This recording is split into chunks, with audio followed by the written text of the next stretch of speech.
पिछली वीडियो में हमने देखा कि कैसे मेरे नए घर में कुछ पैरानॉर्मल चीजें होने लगी थी।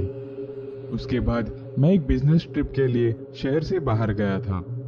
उस बिजनेस ट्रिप के लौटने के बाद की कहानी हम आज सुनेंगे। मैं होटल से निकलकर कार ड्राइव करके मेरे घर के सामने पहुंचा। घर का दरवाजा खोलने से पहले मुझे अंदर से ही कुछ तो लग रहा था कि कुछ ना कुछ गड़बड़ जरूर है। मैंने घर का ताला अनलॉक किया और दरवाजा धीरे से खोला। एक पल तो मुझे ऐसा लगा कि मैं किसी और घर में आ चुका हूँ, लेकिन नहीं, मैं सही घर में था। मेरा घर पूरा खाली था।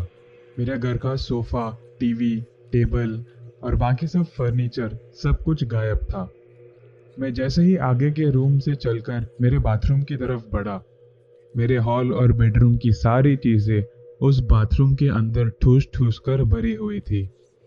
एक भी चीज टूटी हुई नहीं थी, एकदम परफेक्टली अरेंज करके रखा हुआ था।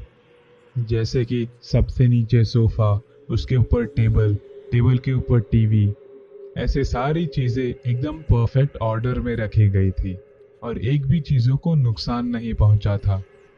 हालांकि उनमें से एक भी चीज टूटी हुई नहीं थी, पर वह इतना नीटली रखा गया था कि एक चीज को हिलाओ तो पूरा साथ ही नीचे गिर जाए। मेरे टेबल पर जो चाय के कप के निशान थे वो भी अब साफ हो चुके थे। मैंने उस बाथरूम का फोटो खींचकर मेरी पत्नी को भेजा, लेकिन मेरी पत्नी बहुत ही पॉजिटिव सोचती है। उसने कहा, चलो इस बहाने घर की साफ सफाई तो हो गई, या फिर किसी ने तुम्हारे साथ ये कोई प्रैंक किया है। मैंने घर का सामान चेक किया तो कोई सामान चोरी नहीं हुआ था। ये एक अच्छी बात थी, लेकिन मुझे घर की सिक्योरिटी के बारे में भी चिंता होने लगी थी। उस दिन तो मैंने कुछ एक्स्ट्रा आदमी बुलवाकर वह सब साफ करवा लिया। दूसरे दिन जब मैंने घर के ओनर से पूछा तो उनके पास कोई जवाब नहीं था, लेकिन उन्होंने कहा कि मेरे घर की चाबी सिर्फ मेरे पास ही होती है, तो कोई और घर में आए इसका सवाल ही नहीं उठता। मुझे उनकी बातों पर ज्यादा विश्वास नहीं हुआ, इसलिए दूसरे दिन मैंने मेरे घर के अंदर 2 एक्स्ट्रा ताले लगवा दिए। उस रात जब मैं बैठे बैठे टीवी पर मैच देख रहा था, तब मेरे बाथरूम के अंदर का कैबिनेट, जो बिल्कुल नया नया बना था, वह अपने आप ही खुल जाता। मैं हर बार बाथरूम के पास से गुजरता तो वह कैबिनेट का दरवाजा खुला होता। मैं बंद करके फिर से जाता और दूसरी बार देखूं तो फिर से खुला होता। मुझे लगा उसका कुछ लॉक वगैरह बिगड़ गया होगा, इसीलिए दूसरे दिन मैंने उसे भी रिपेयर करवा लिया। दूसरे दिन मेरी पत्नी मेरे साथ कुछ दिनों के लिए रहने आई। उस वक्त वो नेगेटिव एनर्जी और भी ज्यादा स्ट्रांग हो चुकी थी, लेकिन मेरी पत्नी कह रही थी कि उसे कुछ महसूस नहीं हो रहा था। दूसरे दिन मेरी बीवी बाजार में कुछ सामान खरीदने के लिए गई। तभी मैं घर पे अकेला था। मैंने डिसाइड किया मैं बाथरूम में जाकर कपड़े बदल लेता हूँ, कि तभी वह बाथरूम का कैबिनेट का दरवाजा फिर से अपने आप खुला और ये मेरी आंखों के सामने हुआ। इस बार तो मैंने सोचा कि मैं इस दरवाजे को फिक्स करके ही रहूंगा। मैंने जैसे ही कैबिनेट के अंदर झांका तो अचानक से एक ठंडी सी हवा मेरे कान को छूकर गुजरी और अब बाथरूम में ठंडी पहले से ज्यादा बढ़ चुकी थी। मैं उस वक्त बहुत घबरा चुका था, इसलिए मैंने मेरी वाइफ को कॉल करने की कोशिश की, लेकिन मैंने मेरे मोबाइल में देखा तो उसमें सिग्नल ही नहीं था। उसके बाद मैं फटाफट मेरे बेडरूम में गया, एक चेयर ली और बेडरूम के कोने में जाकर बैठ गया ताकि मुझे पूरा बेडरूम नजर आए। करीब आधे घंटे तक तो मैं ऐसे ही बैठा रहा कि कुछ तो पैरानॉर्मल घटना हो, बट ऐसा कुछ भी नहीं हुआ। उसके बाद मैं आगे की रूम में सोफा पर बैठकर मैच देख रहा था। उसी वक्त वह बाथरूम के कैबिनेट के दरवाजे के खुलने की आवाज आई।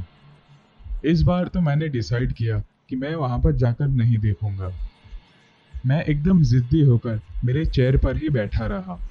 वह आवाज 2-3 बार और आई, लेकिन मैं चेयर से उठा ही नहीं। इसके 5 मिनट बाद ही बिल्डिंग के नीचे से किसी लड़की के चीखने की आवाजें आने लगी। ये आवाज इतनी जोर थी कि मैं तुरंत सोफे से उठकर खड़ा हो गया। वह आवाज थमने का नाम ही नहीं ले रही थी और पल पल वह मेरे घर के करीब आ रही थी। मैं एकदम से पैनिक हो गया। मुझे समझ ही नहीं आ रहा था कि मैं क्या करूं, पुलिस को बुलाऊं या फिर उस लड़की को जाकर मदद करूं। अगर पुलिस को बुलाता तो बहुत देर हो जाती, लेकिन अब वह चीख मेरे घर के दरवाजे के सामने से ही आ रही थी। मुझे वह आवाज कुछ जानी पहचानी सी लग रही थी। मेरे दिल की धड़कन एकदम से थम गई और मेरे दिमाग में सिर्फ एक ही नाम घूम रहा था, मेरी पत्नी का। वह चीख की आवाज आ ही रही थी कि अब वह मेरा दरवाजा जोर जोर से ठोकने लगी। वह दरवाजा इतना जोर से ठोक रही थी कि मेरे दीवार पे टंगी हुई पिक्चर भी नीचे गिर गई। मैं पैनिक होकर एकदम घाई घाई में मेरा दरवाजा खोलने लगा, लेकिन मुझे दरवाजा खोलने में बहुत टाइम लग रहा था क्योंकि मैंने कुछ दिन पहले ही 2 नए लॉक लगाए थे और वह लॉक खोलते कैसे हैं इसकी आदत मुझे अब तक नहीं थी। मैंने 2 लॉक खोल दिए थे और तीसरा लॉक बस खोल ही रहा था कि तब वह आवाज अचानक से कम हो गई और फिर बंद हो गई। ये बिल्कुल ऐसा था जैसे किसी ने रेडियो का वॉल्यूम अचानक से कम कर दिया हो। मैंने फटाफट वह तीसरा लॉक खोला और वह दरवाजा खोल दिया। दरवाजे के सामने सिर्फ एक सफेद कलर का जूता पड़ा हुआ था और किसी इंसान के होने का और कोई निशान नहीं था, ना कोई शैडो, ना किसी के भागने की आवाज। ऐसा था जैसे कि वह गायब हो गया हो। मुझे अब मेरे वाइफ की फिक्र होने लगी थी। मैंने फटाफट दरवाजा बंद किया और मेरा मोबाइल उठाकर उसका नंबर डायल करने लगा। मोबाइल में बजती हुई हर एक घंटी के बाद मेरे दिल की धड़कनें और ज्यादा तेज हो रही थी।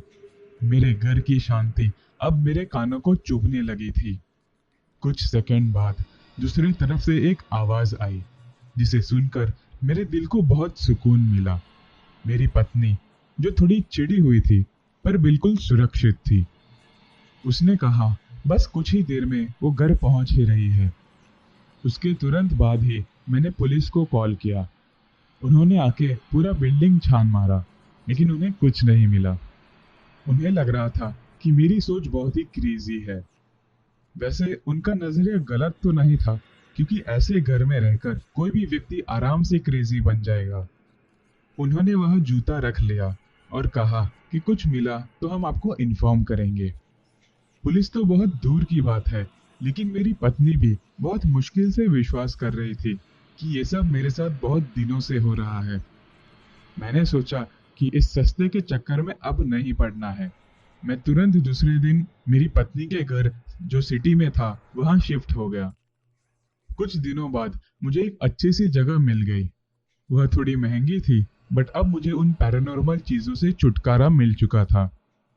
इससे मुझे एक बात सीखने जरूर मिली कि अगर कोई बहुत अच्छी चीज बहुत सस्ते में मिल रही हो, मतलब उस चीज के पीछे कुछ ना कुछ गड़बड़ जरूर है। ऐसी चीजों से दूर ही रहना बेहतर है।